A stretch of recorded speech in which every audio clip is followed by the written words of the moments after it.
Crazy Train Guy presents an Okanagan Valley Railway production. Another episode of How Did He Do That? In this video and two subsequent videos, I'm going to do a three-part series on how operations work on the Okanagan Valley Railway. Now, I'll be very upfront. You'll find that a lot of the ways that I run this railway and for operating sessions is not necessarily prototypical. Some parts of it are, but it's basically run to, at least in my opinion, of how to run it effectively and for people to easily understand how to participate, run trains, and at the end of the day have fun. So let me start with the orientation of the layout. I did actually have one request from one of the subscribers about doing a diagram. So I did a very basic one here on the software SCARM. And my layout is basically in more or less two levels. So I'll start at the lower level, and I'll start with the southern branch or portion.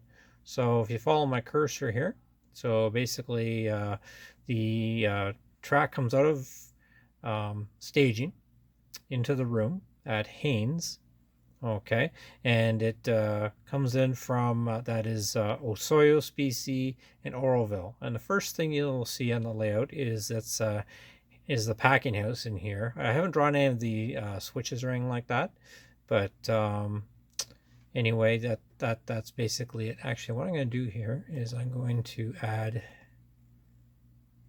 There we go. Okay, so I'll just follow along. So we're going this way here, and this is north. Okay. And so then the layout goes through another tunnel and then disappears. And virtually what it does is going behind my furnace, the hot water heater. And then when it comes out again, it comes out of Penticton Junction. So it comes through the wall again, comes to Penticton Junction, and over the river. And the junction there is with actually with the line that comes in from down from the north from Kelowna, and from the west from Princeton's the next major town, but really inevitably it's from Vancouver.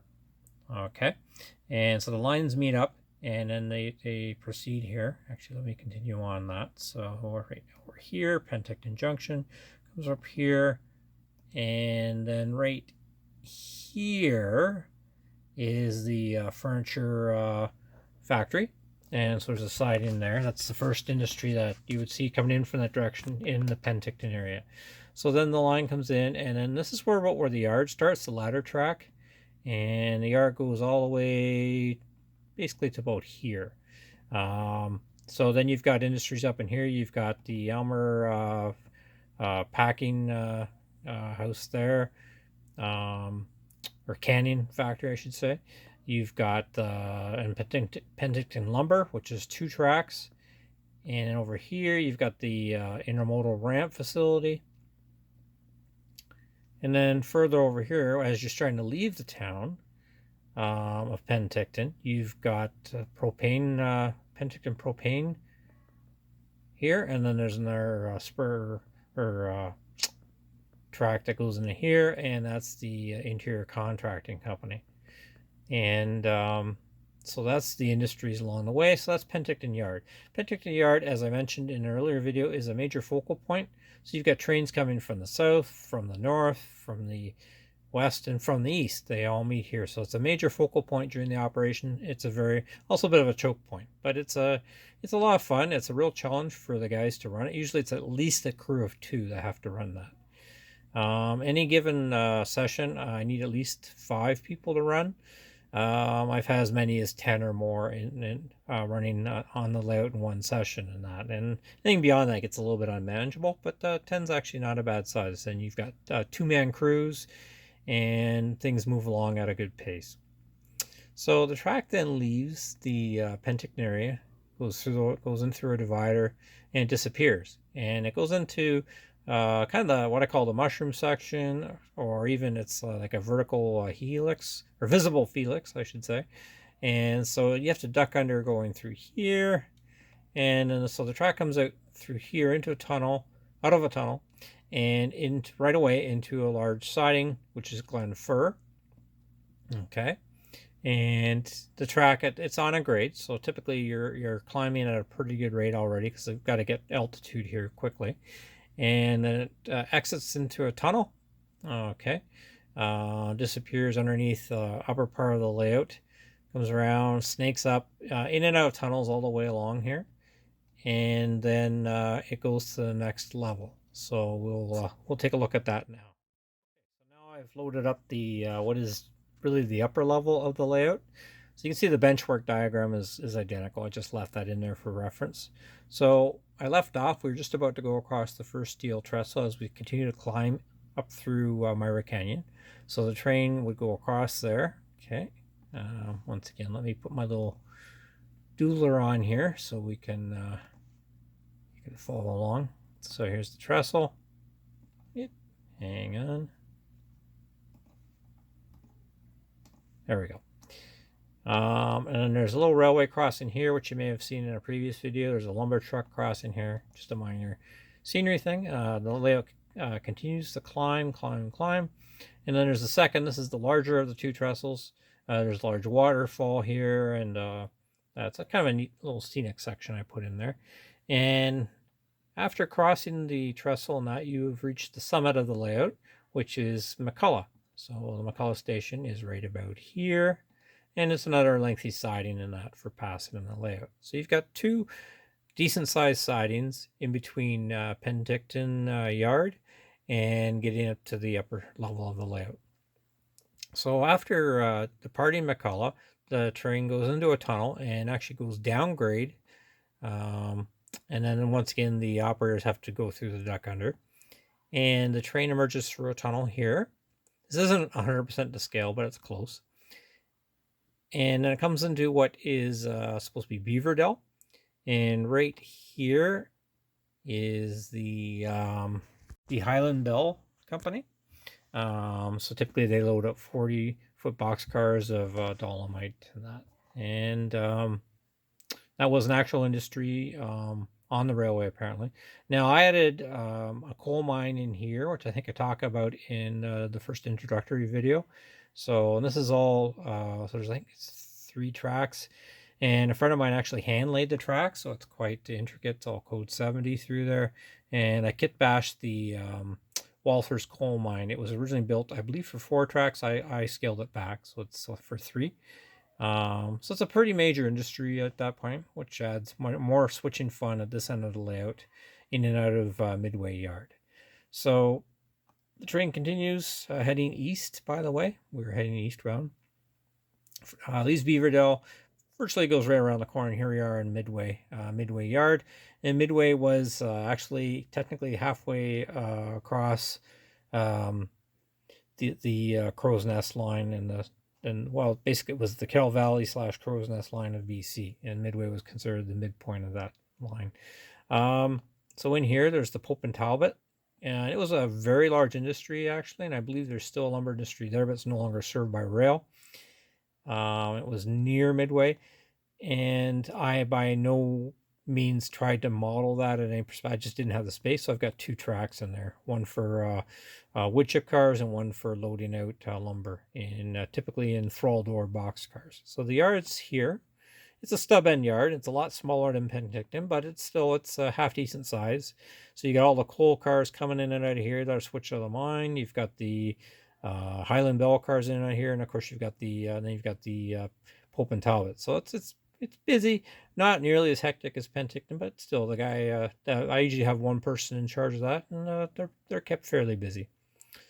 Once done here, the train leaves Midway, continues east, goes around the corner. There's a highway overpass here as a scenic divider, which would be Highway 3, which was at one time the main highway going across southern BC.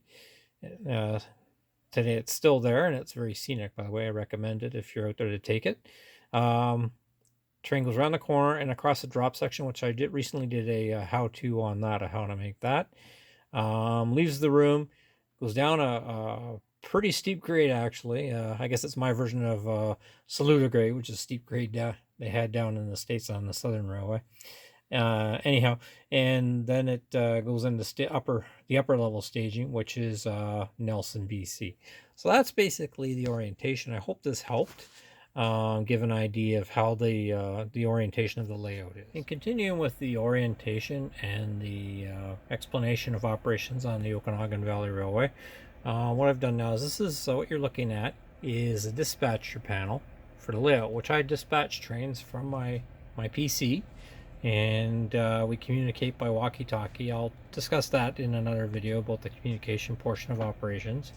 I'm going to do a quick overview here because I'm going to do a more in-depth video about how I made this, and I'll make another one in a how-to video in the future. Just it's pretty easy to do. It works for me. Some people like to have automated. You can run, there's software like GMRI and that where you can automate things, but to me it's manual, but it works pretty slick. So basically each one of these boxes is either a location on the layout of the main or the siding, or it's a track in the yard or staging. So in the case of this, I'll zoom in here. So as you can see, there's 6 tracks in Kelowna Yard.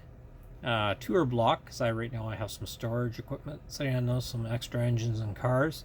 You can see train 46 is occupying this track, train 12, CN train 566, but track 6 right now is clear.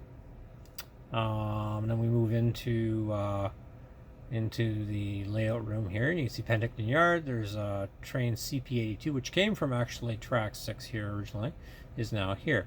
It's just a drop-down menu, very basic, so you can and if I put it to clear, you'll see it automatically reformats it in green instead of red. I'll put it back to CP82.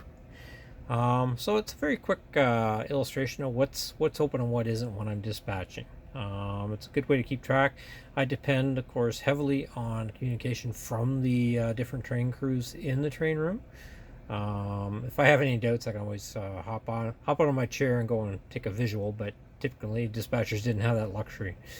And here's the line from the south. So you got Osoyoos, Oroville down here, same deal. You got what's tracks are occupied, tracks unoccupied.